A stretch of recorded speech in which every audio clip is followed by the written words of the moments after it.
Hello my dear students. Today we will discuss about the world and Indian fisheries. Fish have great significance in the life of mankind, being an important natural source of protein and providing certain other useful products as well as economic sustenance to many nations. The gradual erosion of commercial fish stock due to overexploitation and alteration of the fish habitat is one reason why the science fish biology and aquaculture came into existence. The study of fish is known as ichthyology, and the father of ichthyology was Peter RTD. And the father of Indian ichthyology was S.L. Hora.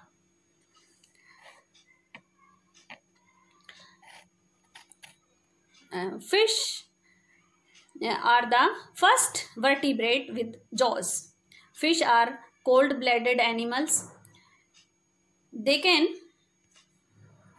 breathe by means of gills, and they can live in water and move with the help of fins. And there are 36,000 species and 40% of total vertebrate present. अगर हम बात करते हैं तो 36,000 total जो है fish की species present हैं. Fishes differ in shape, size, habitat, etc. Smallest fish की बात करते हैं तो फिलीपींस गोबी जो है स्मॉलेस्ट फिश है और इसका साइज 1.2 सेंटीमीटर है, जबकि लार्जेस्ट फिश की अगर बात करते हैं तो वो है व्हेल शार्क, जिसका साइज जो है वो 20 मीटर तक हो सकता है. They live in all the seas, rivers, lake, reservoir, canal, tank etcetera. Fish are very important for our economical development. Fish liver जो है वो it is the main source of liver oil and vitamin A and vitamin D. Fish oil जो है वो soap industry और tannins में बहुत important role play करता है, और फिश जो है वो एक्वेरियम में बहुत ज़्यादा रोल प्ले करती हैं, डेकोरेशन के काम आती हैं. तो फिश हमारी इकोनॉमिकली हमारे लिए बहुत ज़्यादा इम्पोर्टेंट रही हैं. अगर फिश की बॉडी की बात करते हैं तो फिश की बॉडी जो है वो तीन में डिवाइडेड होती है, तीन पार्ट्स में डिवाइडेड होती है. First is head, trunk and then tail. Head की अगर बात करते हैं तो हेड रीजन में इसका जो एरिया आता है उसमें ये this is the head region. और इसकी बात करते हैं तो यहाँ पे जो है इसमें आइज़ है, नोस्ट्रिल है, माउथ है, ओपरकुलम आ जाता है. तो ये जो है आगे का जो एरिया है इसकी बॉडी में नेक एब्सेंट होती है. तो ये जो है इसका हेड पोर्शन, इसको हम कंसीडर करते हैं. सेकेंड पार्ट जो है इसका दैट इज ट्रंक रीजन. और ट्रंक रीजन में क्या है, इसमें फिन्स आ जाती हैं. फिन जो है वो पेक्टोरल फिन होती हैं जो कि शोल्डर ज्वाइंट के पास होती हैं. शोल्डर ज्वाइंट, पेक्टोरल ज्वाइंट को हम शोल्डर ज्वाइंट भी बोलते हैं, गर्डल. तो पेक्टोरल जो फिन होती हैं और पेल्विक फिन होती हैं. एनस के पास भी एक फिन होती है that is known as anal fin. और कोडल रीजन, टेल रीजन क्या आ जाता है जिसको हम बोलते हैं कोडल रीजन. और कोडल रीजन में जो है कोडल फिन होती है. नेक्स्ट इंडियन फिशरीज की अगर हम बात करते हैं तो ये बहुत बड़ा रोल प्ले करती है. हमारे इंडिया में जो है 10% of the global fish diversity है. इसमें जो है ग्लोबल कंट्रीब्यूशन है, इसका कंट्रीब्यूशन ऑफ फिशरीज हमारे जीडीपी में बहुत बड़ा रोल प्ले करती हैं. पर कैपिटा जो अवेलेबिलिटी उसमें बहुत बड़ा रोल प्ले करती है. तो फिश प्रोडक्शन हमारे जो है इंडिया के पॉइंट ऑफ व्यू से बहुत ज़्यादा इम्पोर्टेंट है. FAO in 2009 reported that in 2007 52% of global fish stocks were fully exploited. And in 28% were over exploited और डिप्लीटेड। मीन्स अगर 28% जो है वो क्या हो रहा है यहाँ पे, एक्स्ट्रा एक्सप्लॉइट हो रखा है, over exploit, and 20% were moderately exploited and only 1% showed sign of recovery. अगर इंडियन इसकी बात करते हैं हम, तो all direct consequences of the fishing effort expansion from 1970s and onward। जैसे मैंने बात किसकी करी थी, EEZ कंसेप्ट की। तो क्या टाइम की क्या डिमांड है, टाइम की डिमांड ये है कि हमें जो है फिश कल्चर और फिश कैप्चर की तरफ पूरी तरह से ध्यान देना जरूरी है। Aquaculture is growing as a source of the world seafood supply. So हमें इस चीज़ की तरफ ध्यान देने की बहुत ज़्यादा ज़रूरत है। इंडिया एक्वेटिक रिसोर्सेस, अगर कोस्टल लाइन की बात करते हैं तो वो 8,118 किलोमीटर है। एक्सक्लूसिव इकोनॉमिक जोन अगर इंडिया की हम बात करते हैं तो Indian exclusive economic zone that is EEZ कितना है, वो है 2.02 million square kilometre. Reverse and canals की अगर हम बात करते हैं तो इनका पर्टिकुलर एरिया अगर हम देखते हैं तो वो ये हमारे डायमेंशंस हैं 1,97,000 किलोमीटर स्क्वायर के अराउंड है। रिजर्वॉयर्स की अगर बात करते हैं वो 3.15 मिलियन हेक्टेयर हैं, और बॉन्ड एंड टैंक्स की बात करते हैं तो वो 2.35 मिलियन हेक्टेयर हैं।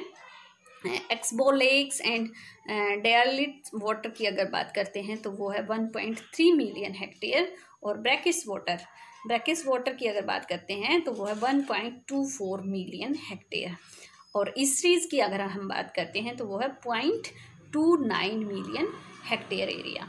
तो ब्रैकिश वाटर क्या होता है, ब्रैकिश वाटर होता है जिसमें खारा पानी हम बोलते हैं, तो जो ना तो मीठा होता है और ना बिल्कुल मेराइन होता है। तो फ्रेश वाटर और मेराइन वाटर मिलके जहाँ पे मिलता है वो एरिया ऐसा बनता है ब्रैकिश वाटर हमारा, तो उसमें भी हमारी प्रोडक्शन होती है। फिश प्रोडक्शन में ये हमारे कुछ फैक्ट्स हैं। Now aquaculture is the farming of aquatic organism including fish, mollusk, crustacean and aquatic plants. Farming implies some form of intervention in the rearing process to enhance production, such as regular stocking, feeding, protection from predators etc. Predators क्या होते हैं, जो fish को खा जाते हैं, उन पे प्रीडेटर होते हैं वो। फार्मिंग ऑल्सो एम्प्लाइज इंडिविजुअल और cooperate ownership the stock being cultivated as per FAO report. Over the past 3 decades, aquaculture has become the fastest growing food producing sector in the world. Aquaculture has expanded, diversified, intensified and advanced technologies. As a result, its contribution to aquatic food production has also increased significantly.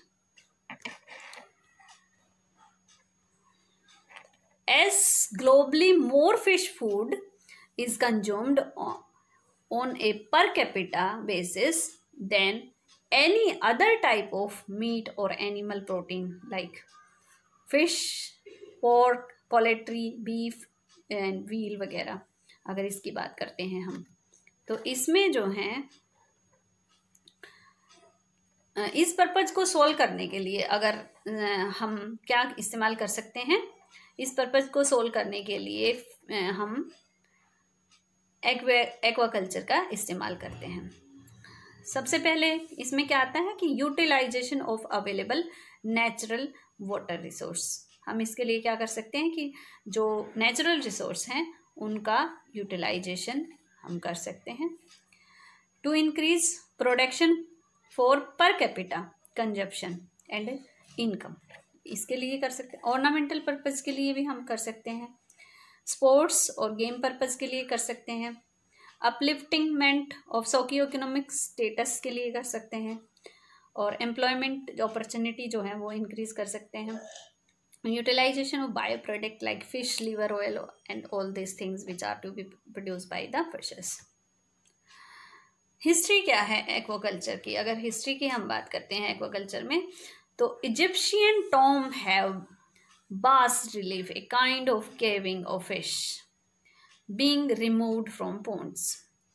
ये हाँ बात है 2500 BC की।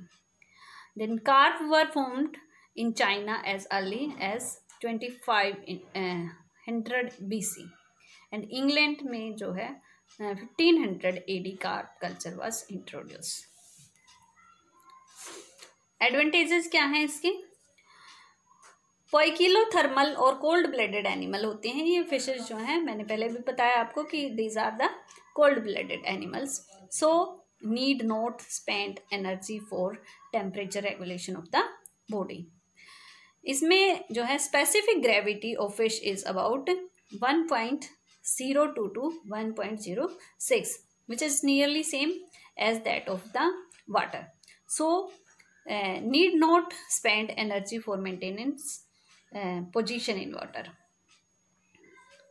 और अगर इसकी बात करते हैं, हायर फेकेंडिटी रेट है इसका, और ये edible tissue of fish is greater than chicken broiler, convert food to body tissue more efficiently than that of other farm animal। Different type of aquaculture, इसमें क्या है, हम अलग अलग तरह से एक्वाकल्चर की टेक्निक को इस्तेमाल कर सकते हैं according to water system. Static culture system इस्तेमाल कर सकते हैं, फ्लोइंग वाटर कल्चर जो है वो कर सकते हैं, semi close recirculating system हम इस्तेमाल कर सकते हैं।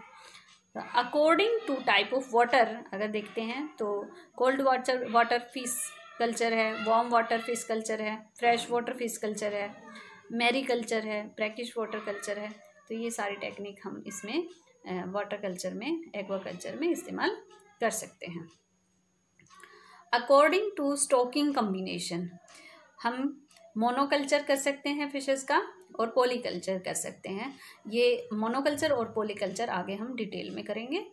According to intensify of efforts हम क्या कर सकते हैं, सब्सिस्टेंस फिश कल्चर कर सकते हैं जो कि अपनी फैमिली की नीड के लिए किया जाता है, और एक्सटेंसिव फिश कल्चर हम इसमें कर सकते हैं लार्ज अमाउंट पे अगर हमें बढ़ाना है, और सेमी इंटेंसिव फिश कल्चर भी हम कर सकते हैं, और इंटेंसिव फिश कल्चर भी कर सकते हैं, और सुपर इंटेंसिव अगर बहुत बड़ा बिजनेस करना है तो हम सुपर इंटेंसिव फिश कल्चर भी इस्तेमाल कर सकते हैं। अकॉर्डिंग टू कल्चर ग्रुप के अगर हम बात करते हैं तो हम जो है ग्रुप बनाते हैं फिशेस का किस तरह से, जैसे फिन फिश कल्चर कर सकते हैं, जो फिन फिशेज होती हैं उनका कल्चर एक साथ कर सकते हैं। देन सेल फिश कल्चर भी हम कर सकते हैं, जो फ्रॉग कल्चर कर सकते हैं, सीवीड कल्चर हम कर सकते हैं, फ्रेश वाटर प्लांट कल्चर हम कर सकते हैं। और according to interaction with other farming system अगर हम बात करते हैं तो AAA सिस्टम आ जाता है। AAA सिस्टम में क्या है, agriculture, aquaculture and animal husbandry. तो ये तीनों जो हैं वो मिलाकर अगर हम कल्चर करते हैं तो वो आ जाता है हमारा AAA सिस्टम। इसी तरह से स्पेशल कल्चर सिस्टम इस्तेमाल किया जा सकता है, जैसे कि केज कल्चर है, पेन कल्चर है, ठीक है, और इसमें जो है सीवेज कल्चर है, और सीवेज फेड फिश कल्चर और सेरिंग कल्चर जो है इसमें किया जा सकता है। कॉमनली कल्चर्ड फिश जो हैं वो फूड फिशेज होती हैं, मैनी स्पीसीज हैं इसकी। ऑर्नामेंटल फिशेज जो हम एक्वेरियम के लिए इस्तेमाल करते हैं, बैकयार्ड अगर हमने बनाया हुआ होता है तो उसके लिए इस्तेमाल करते हैं ऑर्नामेंटल फिशेस को। कुछ होती हैं बेट फिशेस। बेट फिशेस जो हैं वो एज अ बेट इस्तेमाल करी जाती हैं दूसरी फिशेस को पकड़ने के लिए, या और सी एनिमल जो हैं उनको पकड़ने के लिए एज अ बेट इस्तेमाल की जाती हैं। तो उनमें आ जाती है मिनाऊ आ जाती है, सिनर आ जाती, गोल्ड फिशेस या कार्प आ जाती हैं। और अगर नेचुरल स्टॉक एनहांसमेंट की हम बात करते हैं तो उसमें साल्मन, ट्राउट, ब्लैक सी बास, रेड ड्रम और other many type of fishes हम उसमें कॉमनली कल्चर कर सकते हैं। तो कॉमनली हम कुछ क्रिस्टेशियन भी कल्चर करते हैं, ये भी हम आगे जो है नेक्स्ट जितने लेक्चर हमारे आगे आएंगे उनमें हम बात करेंगे जो है क्रिस्टेशियन कल्चर की। तो इसमें हमारे मेराइन श्रिम्प आ जाते हैं, फ्रेश वाटर श्रिम्प आ जाते हैं, crab, crayfish, lobster, marine shrimp, ये जो है ऑर्गेनिज्म अदर देन फिशेस, ये हम इस्तेमाल करते हैं एक्वाकल्चर में। एक्वाकल्चर क्यों करते हैं? इसमें जो है एक्वाकल्चर बहुत ज़्यादा ज़रूरी है क्योंकि it control food fat density quality of product. ठीक है, खाने की बहुत सारी ज़रूरतें जो है वो हमारी एक्वाकल्चर पूरा करता है। Then sustainable in the phase of finite, क्योंकि ये क्या करता है कि हमारे जो रिसोर्सेस हैं वो मेंटेन किए जा सकते हैं, सस्टेनेबल हैं। आगे जो हम बार बार सस्टेनेबल डेवलपमेंट की बात भी इसीलिए करते हैं क्योंकि हमें जो है कोई भी रिसोर्स एक्सप्लॉइट इतने लेवल तक नहीं करना कि हम उसको दोबारा से इस्तेमाल ही ना कर पाएँ। तो इसलिए हमें उनका ओवर एक्सप्लॉइटेशन को रोकना है और इस तरह से कोई भी सोर्स इस्तेमाल करना है ताकि उसको दोबारा से बनाया भी जा सके। तो फिश जो है वो आराम से कल्चर और कैप्चर करी जा सकती हैं खूब, अगर हम उसकी प्रोडक्शन बढ़ाएं तो आराम से बढ़ा भी सकते हैं। और रिसोर्सेस ओवर फिशिंग जो है, हैबिटेट डिस्ट्रक्शन, एंटागोनिस्टिंग, ये जो इफ़ेक्ट होते हैं अगर हैबिटेट की जो डिस्ट्रक्शन ना की जाए उनकी। Then diversify form income, form income जो है इनकी ये बढ़ाता है, एक्वाकल्चर इसलिए करते हैं। प्रोक्सिमिटी, फॉर्म में भी क्लोजर टू लोकल मार्केट, और ये हमें ध्यान रखना है कि जो जहाँ पर हम कल्चर करते हैं वो मार्केट के नज़दीक होना चाहिए। एक्वाकल्चर प्रोडक्ट्स जो हैं वो भी हमारी लाइफ में बहुत बड़ा रोल प्ले करते हैं, जैसे हेल्थ कॉन्शियसनेस, जैसे प्रोटीन है, माइक्रोन्यूट्रिएंट्स हैं, वो हमारे लिए बहुत ज़्यादा ज़रूरी हैं। वो फिश से काफ़ी फिशेस जो हैं इसमें बहुत बड़ा रोल प्ले करती हैं। 2 fish meals week decreases mortality from heart problems 50%। जो है अगर हम 2 फिश पर वीक अगर खा लेते हैं खाने में तो वो हमारे हार्ट प्रॉब्लम को 50% तक ठीक कर देते हैं। जबकि omega 3 fatty acid decrease occurrence of heart disease, और ऑयली मैराइन फिश जो है साल्मन की अगर बात करते हैं तो ये जो है हार्ट अटैक को, हार्ट डिजीज़ को रिड्यूस कर देती है। अमेरिकन कैंसर एसोसिएशन का कहना है कि regular fish consumption decrease chance of colon cancer up to the 50%। तो कैंसर में भी जो है बहुत ज़्यादा इफेक्टिव है। Fish are so efficient because they increase production beyond the natural sustainable fisheries for a given water volume. Less fluctuation and shortfall in catch due to seasonal effect. Better production efficiency of fish protein and enhancement of fish quality. Improvement water quality for irrigation purpose when integrated with the existing irrigation system and utilization water bodies unsuitable for domestic or agriculture purposes. So requirement for a successful culture, क्या requirement है? Successful culture करने के लिए हमें क्या चाहिए? Good site चाहिए, quality के सीडलिंग्स चाहिए। सीडलिंग्स जो हैं वो क्या होते हैं? जो फ्राई भी हो सकते हैं, फिंगरलिंग्स भी हो सकते हैं, स्पॉन भी हो सकता है। तो किसी भी तरह का जो है क्वालिटी सीडलिंग हम इस्तेमाल करेंगे। इसमें आगे हम पढ़ेंगे इसके बारे में डिटेल में।